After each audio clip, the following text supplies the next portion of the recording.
రెడ్డికి డీటెయిల్ చూస్తే లోక్సభ ఎన్నికల్లో కాంగ్రెస్ పార్టీ విజయంపై ముఖ్యమంత్రి రేవంత్ రెడ్డి దృష్టి సారించారు. అందులో భాగంగా మరి చెన్నారెడ్డి మానవ వనరుల అభివృద్ధి సంస్థ ప్రధాన కార్యాలయంలో 5 జిల్లాల ఇన్ఛార్జ్ మంత్రులు ఎమ్మెల్యేలతో సమావేశం నిర్వహించారు.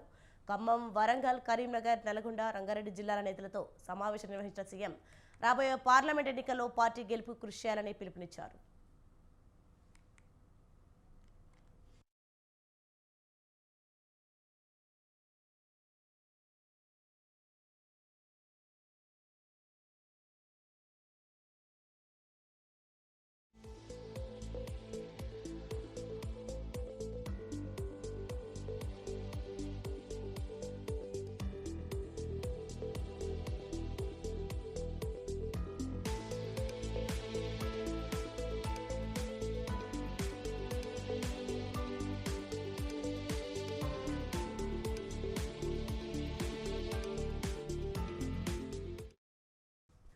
నిజమైన లబ్ధిదారులకు సంక్షేమ పథకాలు అందేలా చూడాలన్నారు. త్వరలోనే ఇందిరమ్మ కమిటీలను నియమించి సంక్షేమ పథకాలను ప్రజలకు చేరవేస్తామన్నారు. నియోజకవర్గాల్లో నిజాయితీ, నిబద్ధత ఉన్న అధికారులను నియమించుకోవాలన్నారు. అవినీతి అధికారులను ప్రోత్సహించేది లేదన్నారు.